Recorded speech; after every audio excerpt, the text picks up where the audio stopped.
Olá, eu sou Elaine Cunha. Vamos a mais uma leitura? O livro de hoje, Bom Dia Espírito Santo, autor Benihim. Capítulo 3. Tradição, tradição.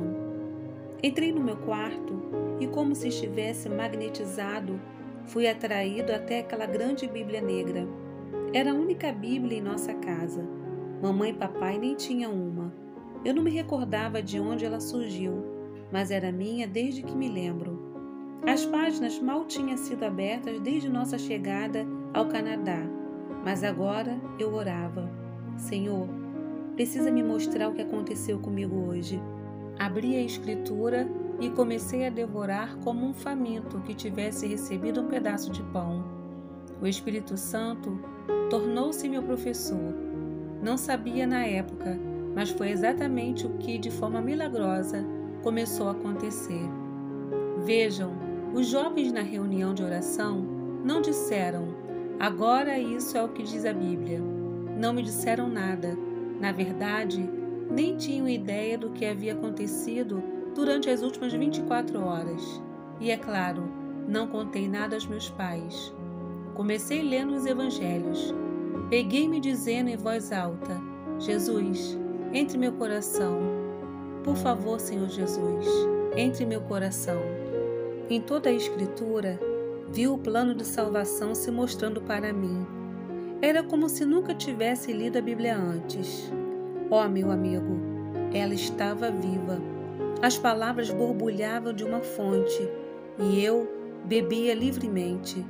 Finalmente, às 3 ou 4 da manhã, com uma paz silenciosa que nunca tinha conhecido antes, adormeci. Pertencer. No dia seguinte, na escola, procurei aqueles fanáticos e disse: Ei, gostaria que me levassem até a sua igreja. Eles me contaram sobre um culto semanal do qual participavam e se ofereceram para me levar, uns 2 dias depois. Naquela quinta noite, acabei nas catacumbas. Era assim que eles chamavam a igreja. O culto era como aquela reunião de oração matinal na escola. As pessoas ficavam com as mãos levantadas, louvando ao Senhor. Dessa vez, no entanto, eu os acompanhei. Jeová Jireh, meu provedor, sua graça é suficiente para mim. Eles cantavam sem parar. Gostei daquela música desde a primeira vez que a ouvi, e adorei ainda mais quando descobri que tinha sido escrita pela mulher do pastor, Merla Watson. Seu marido, Merv, era o pastor desse incomum rebanho. As catacumbas não eram uma igreja típica. As pessoas que frequentavam eram simplesmente uma multidão exuberante de cristãos que se encontravam toda noite de quinta na Catedral de São Paulo, uma igreja anglicana no centro de Toronto. Eram os dias do movimento de Jesus, quando os chamados hippies eram salvos mais rapidamente do que conseguiam cortar o cabelo. Pensando nisso, eu mesmo não via a cadeira de um barbeiro há muito tempo. Olhei ao redor. O lugar estava cheio de jovens como eu. Deviam ter visto aquilo. Estavam pulando, dançando e alegremente fazendo barulho para o Senhor. Era difícil para mim acreditar que um lugar como aquele realmente existisse. Porém, de alguma forma, a partir daquela primeira noite, senti que pertencia ao grupo. Suba ali. No término da reunião, Merv Watson disse: Deem um passo à frente todos aqueles que quiserem fazer uma confissão pública de seu pecado. Vamos orar com vocês enquanto pedem que Cristo entre em seus corações. Comecei a tremer, mas pensei: não acho que eu deva fazer isso, porque já estou salvo. Eu sabia que o Senhor havia tomado conta da minha vida às 5 para as 8 da manhã de segunda-feira, e já era quinta. Você adivinhou. Segundos depois, eu me peguei caminhando por aquele corredor o mais rápido que conseguia. Não sei bem por que estava fazendo isso, porém, algo dentro de mim estava mandando: vá até lá. Foi naquele momento, em um culto carismático, em uma igreja anglicana, que esse bom católico, de um lar ortodoxo grego, fez uma confissão pública de sua aceitação de Cristo. Jesus, eu disse, estou pedindo que seja o Senhor da minha vida. A Terra Santa não podia se comparar com isso. Era muito melhor estar onde Jesus estava do que onde ele costumava estar. Aquela noite, quando cheguei em casa, estava tão preenchido com a presença do Senhor que decidi contar à minha mãe o que tinha acontecido. Não tive coragem de contar ao meu pai. Mamãe, tenho de compartilhar algo com você, sussurrei. Fui salvo. No primeiro instante, seu queixo caiu. Ela olhou e falou secamente. Salvo do quê? Confia em mim, falei. Você vai entender. Na manhã de sexta e durante todo o dia, na escola, no quiosque, onde eu fosse, uma imagem ficava piscando na minha frente. Eu me via pregando. Era impensável, mas não conseguia apagar a imagem. Via multidões de pessoas e lá estava eu, vestindo terno, meu cabelo aparado e arrumado, pregando vigorosamente. Naquele dia, encontrei Bob, meu amigo, esquisito, que tinha enfeitado as paredes do quiosque com as escrituras. Contei um pouco do que tinha acontecido naquela semana e ele disse que me via pregando. Bob, falei, foi assim o dia todo. Não consigo me livrar da imagem que me mostra falando em enormes cultos ao ar livre, em estádios, em igrejas e em teatros. Começando a gaguejar, lhe disse, vejo pessoas até onde a vista alcança. Devo estar ficando louco. O que você acha que isso significa? Só pode ser uma coisa, ele me contou. Deus o está preparando para um grande ministério. Acho isso maravilhoso. Expulso. Não recebi esse tipo de encorajamento em casa. É claro, eu realmente não conseguia contar a eles o que o Senhor estava fazendo. A situação era terrível. Humilhação e vergonha. Toda a minha família começou a me perturbar e ridicularizar. Foi horrível. Eu esperava isso do meu pai, mas não da minha mãe. Durante meu crescimento, ela tinha mostrado tanto carinho. Da mesma forma, meus irmãos e irmãs. Porém, naquele momento, eles me tratavam com desprezo, como um intruso que não pertencia àquele lugar. Tradição, tradição, diz a canção no musical. Um violinista no telhado. Se um oriental quebra a tradição, comete um pecado imperdoável. Duvido que o Ocidente consiga entender isso seriamente. Traz humilhação para sua família, e isso não pode ser perdoado. A família me disse, Benny, você está arruinando o nome da nossa família. Eles imploraram para que eu não desonrasse a reputação deles. Meu pai tinha sido prefeito, e ele me lembrava disso. O nome da família estava em jogo. Por favor, entendam-me quando digo isso. Mas os ortodoxos gregos e as pessoas de outras altas ordens da Igreja Oriental são talvez os mais difíceis para se aproximarem de um cristianismo pessoal. Quando me tornei um cristão renascido, foi algo vergonhoso para eles. Por quê? Porque acreditam que são os verdadeiros cristãos e possuem a documentação histórica para provar. São cristãos há mais tempo que quaisquer outros. Mas aqui está o problema, e eu cresci com ele. Sua fé é grande em forma, ritual e dogma, mas pequena em unção de Deus. Falta o poder. E como resultado, eles praticamente não possuem nenhuma compreensão do que significa ouvir ao Senhor ou ser guiado pelo Espírito. Ficou óbvio que, se eu quisesse permanecer em minha própria casa, deveria parar de falar sobre Cristo. No entanto, nada poderia apagar o fogo da minha nova fé, e eu era como uma brasa ardente que nunca parava de queimar. De manhã cedo, minha grande Bíblia estava aberta. O Espírito Santo continuava a revelar a palavra, porém, isso não era suficiente. Cada noite eu conseguia fugir de casa, ia para um culto na igreja, para o grupo de jovens ou para a reunião de oração. E nas noites de quinta-feira estava de volta às catacumbas. Nunca consegui apagar da minha memória o dia em que mencionei Jesus em nossa casa. Meu pai veio até mim e me deu um tapa na cara. Senti a dor.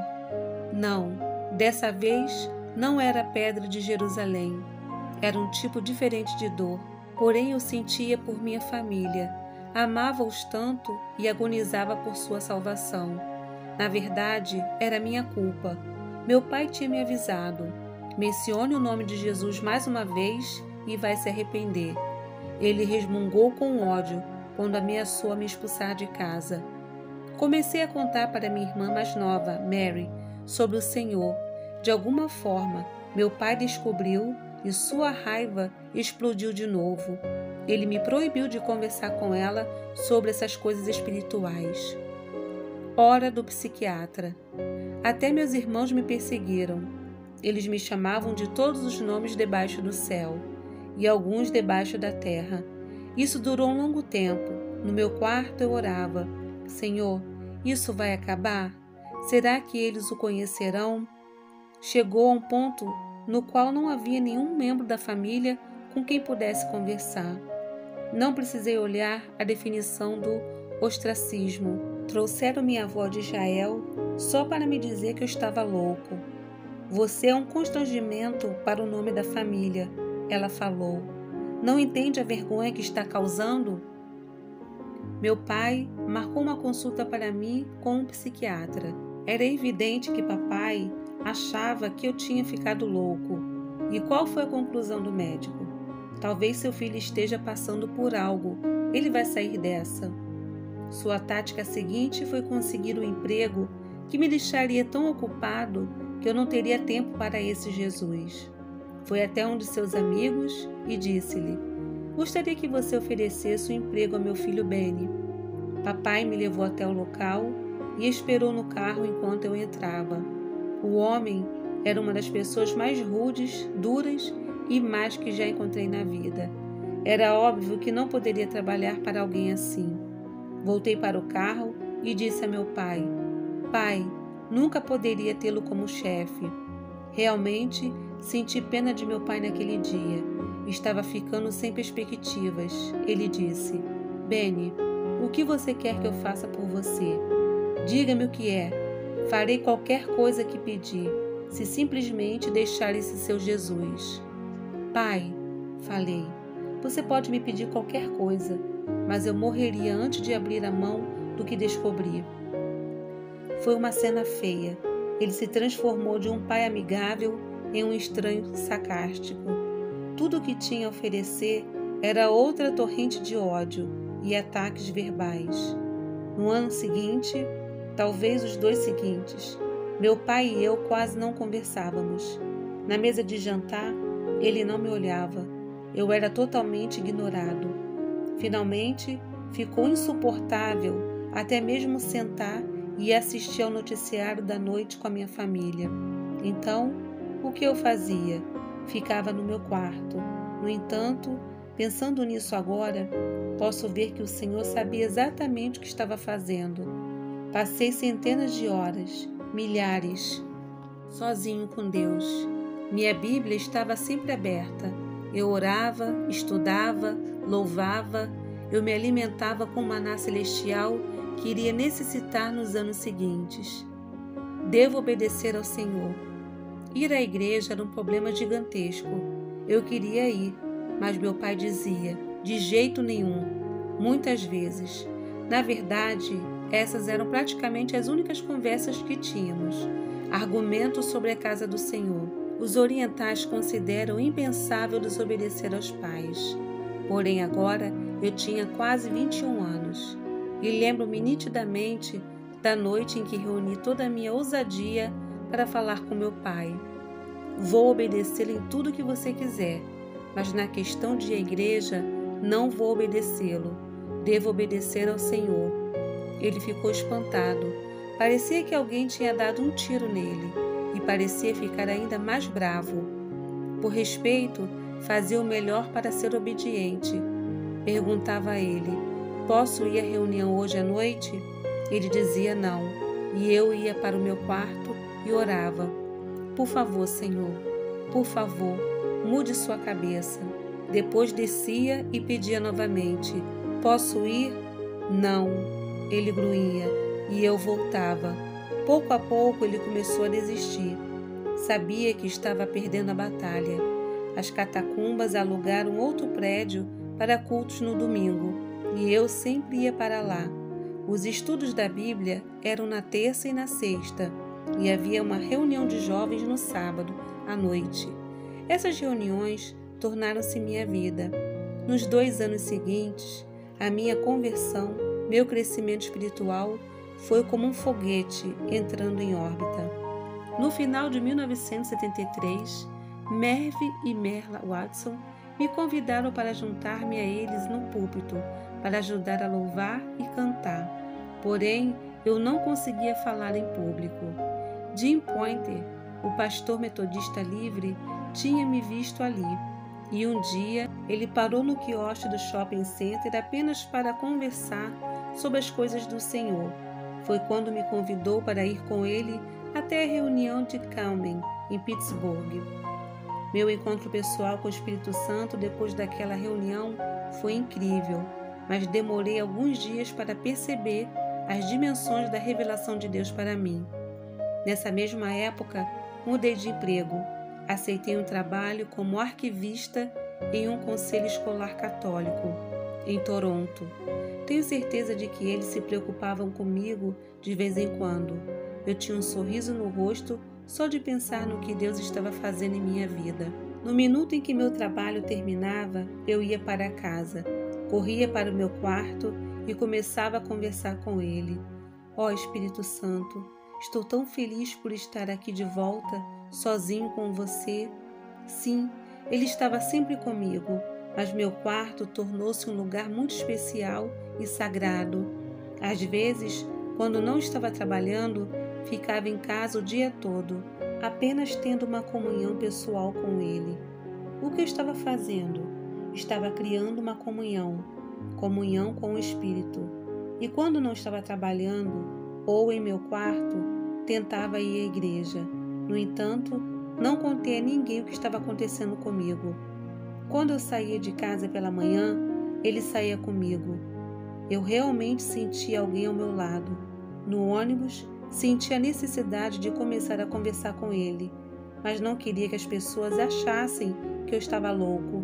Mesmo no trabalho, havia momentos em que sussurrava coisas para ele. No almoço, era minha companhia. Porém, dia após dia, quando eu chegava em casa, subia correndo as escadas, trancava a porta do meu quarto e dizia: agora estamos sozinhos. E minha viagem espiritual continuava. Unção no carro. Preciso explicar que, muitas vezes, não estava consciente de sua presença. Sabia que ele estava comigo, mas fiquei tão acostumado a ele que não sentia a eletricidade daqueles momentos especiais. No entanto, outras pessoas sentiam. Frequentemente, quando meus amigos vinham me ver, começavam a chorar por causa da presença do Espírito Santo. Uma vez, Jim Pointer me chamou para dizer: quero passar para pegá-lo e levá-lo a uma igreja metodista, na qual vou cantar. Você pode cantar comigo se quiser. Eu não era um cantor de verdade, mas ajudava-o de vez em quando. Naquela tarde, estava novamente envolvido na unção do Espírito de Deus. Foi quando ouvi Jim tocar a buzina. Quando corria pelas escadas até o carro, praticamente senti a presença de Deus correndo comigo. No momento em que pulei no banco da frente e fechei a porta, Jim começou a chorar. Começou a cantar aquele refrão: Aleluia, aleluia. Virou-se para mim e disse: Benny, posso sentir o Espírito Santo neste carro. Claro que sua presença está neste carro, falei. Onde mais estaria? Para mim, tinha se tornado algo normal. No entanto, Jim quase não conseguia dirigir. Continuou a chorar perante o Senhor. Uma vez minha mãe estava limpando o corredor enquanto eu estava no meu quarto, conversando com o Espírito Santo. Quando saí, ela foi jogada para trás. Algo a jogou contra a parede. Eu disse: "O que há de errado com você, mamãe?" E ela me respondeu: "Não sei." Bem, a presença do Senhor quase a derrubou. Meus irmãos podem contar as várias vezes que se aproximarem de mim e não sabiam o que estava acontecendo, mas sentiam algo em comum. Com o passar do tempo, perdi o desejo de sair com os jovens da igreja para me divertir. Só queria ficar com o Senhor. Então era comum eu dizer: "Senhor, prefiro isso a qualquer coisa que o mundo possa me oferecer." Eles podiam ter seus jogos, sua diversão, seu futebol. Eu simplesmente não precisava disso. "O que eu quero é o que eu tenho agora", falei ao Senhor. "Não sei o que é, mas nunca tire isso de mim." Comecei a entender mais profundamente o desejo de Paulo de comungar com o Espírito Santo. Henry, Mary, Sam e Willie. Agora até membros da minha família estavam fazendo perguntas. O Espírito do Senhor penetrou tanto em nosso lar que meus irmãos e irmãs começaram a desenvolver uma fome espiritual. Um por um vieram a mim e começaram a fazer perguntas. Diziam: "Benny, estive observando você. Esse Jesus é real, não é?" Minha irmã Mary entregou seu coração ao Senhor e poucos meses depois, meu irmão mais novo, Sammy, foi salvo. Depois veio Willie. Tudo o que podia fazer era gritar: "Aleluia!" Estava acontecendo e eu nem tinha começado a pregar. Meu pai estava perto de ir para um hospício. Estava perdendo toda a sua família para esse Jesus.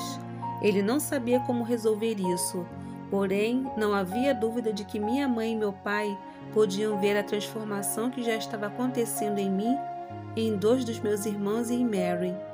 Quando entreguei minha vida ao Senhor, tive alguns encontros maravilhosos com Ele, porém isso não era nada comparado com a minha caminhada diária com o Espírito Santo.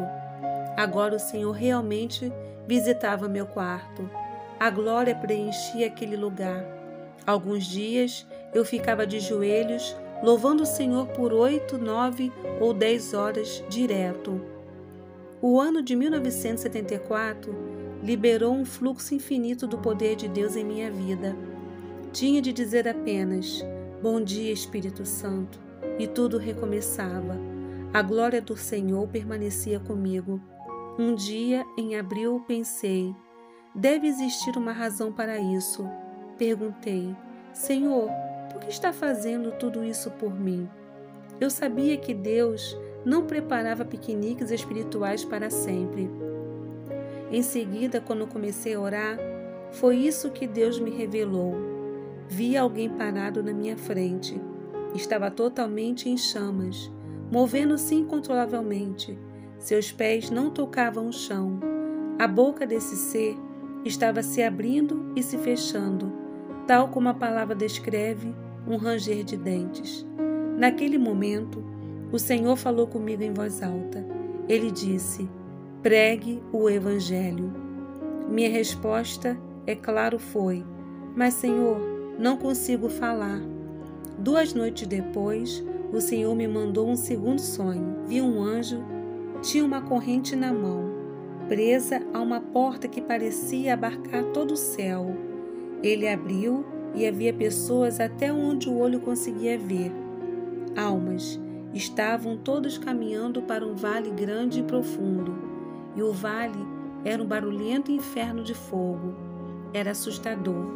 Vi milhares de pessoas caindo naquele fogo. Os que estavam nas primeiras fileiras estavam tentando lutar, mas o mar de humanidade atrás deles os empurrava para as chamas. Novamente o Senhor falou comigo. Ele disse claramente: "Se você não pregar, todos os que caírem será por responsabilidade sua." Soube instantaneamente que tudo o que acontecia na minha vida era por uma razão: pregar o Evangelho. Aconteceu em Oshoá. A comunhão continuou. A glória continuou. A presença do Senhor não desapareceu. acabou se intensificando. A palavra se tornou mais real. Minha vida de oração se tornou mais poderosa. Finalmente, em novembro de 1974, não consegui mais evitar o assunto. Disse ao Senhor: vou pregar o Evangelho com uma condição, que você esteja comigo em todos os cultos. E aí eu o lembrei: Senhor, sabe que não consigo falar. Eu estava sempre preocupado com meu problema de fala e com o fato de que ficaria atrapalhado.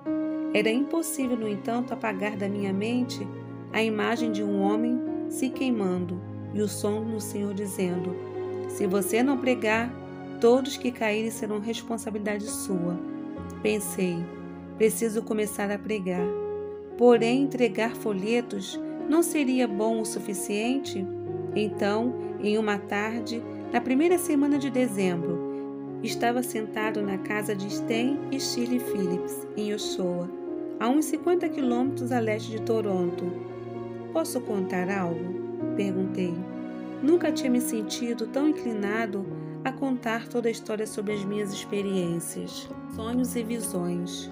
Por quase 3 horas, abri meu coração sobre as coisas que somente o Senhor e eu conhecíamos. Antes de terminar, Stanley me fez parar e dizer: Benny, essa noite você precisa vir até nossa igreja e compartilhar isso. Eles tinham uma comunidade chamada Shiloh, cerca de 100 pessoas na Assembleia de Deus de Trinity, em Oshawa. Gostaria que vocês tivessem me visto. Meu cabelo estava na altura dos ombros e eu não estava vestido para a igreja, porque o convite tinha sido totalmente inesperado. Porém, em 7 de dezembro de 1974, Stan me apresentou à comunidade e pela primeira vez na minha vida, eu fiquei atrás de um púlpito para pregar. No instante em que abri minha boca, senti algo tocar minha língua e liberá-la. Eu a senti um pouco adormecida e comecei a proclamar a palavra de Deus com absoluta fluência. E agora vem o mais incrível: Deus não me curou quando estava sentado na plateia. Ele não me curou quando estava caminhando até o púlpito. Ele não me curou quando fiquei parado atrás do púlpito. Deus realizou o milagre quando abri a minha boca. Quando minha língua se soltou, eu disse: é isso. A gagueira tinha desaparecido, toda, e nunca mais voltou. Meus pais não sabiam que eu estava curado, porque quase não conversávamos em casa. E é claro, sempre houve momentos em que eu conseguia falar sem o problema aparecer durante algum tempo, antes de algo me fazer gaguejar novamente. Porém, eu sabia que estava curado, e o meu ministério começou a crescer rapidamente. Parecia que a cada dia eu era convidado a uma igreja ou uma comunidade para pregar. Senti-me perfeitamente no centro da vontade de Deus. Vou morrer. Nos 5 meses seguintes, atuei como pregador, mas meus pais nem tinham ideia. Manter isso escondido por tanto tempo foi um milagre. Meus irmãos sabiam, mas não ousaram contar a papai, porque sabia que seria o fim de Benny.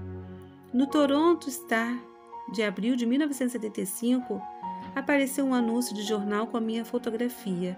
Eu estava pregando em uma pequena igreja pentecostal na região oeste da cidade e o pastor queria atrair mais visitantes. Funcionou. Constante e Clemence viram o anúncio. Eu estava sentado na plataforma naquela noite de domingo. Durante as músicas, olhei para frente e quase não conseguia acreditar em meus olhos. Lá estavam meus pais, sendo conduzidos para um lugar. Logo em uma das primeiras fileiras à frente da plataforma, pensei: é isso, vou morrer.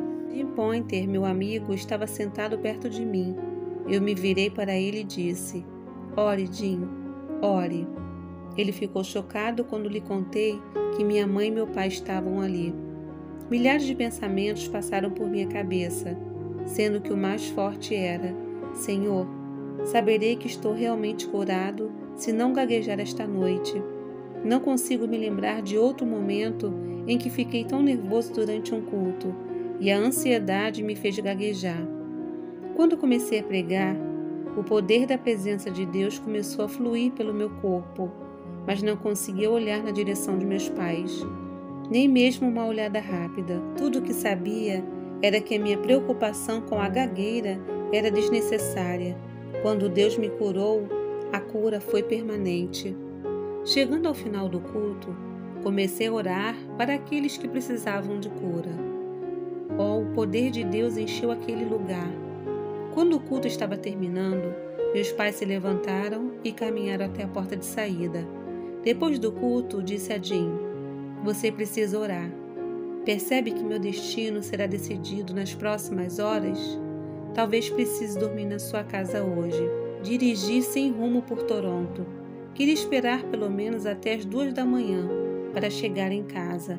Nessa hora, sabia que meus pais estariam na cama. Realmente, não queria ter de enfrentá-los. Porém, voltamos a isso mais tarde.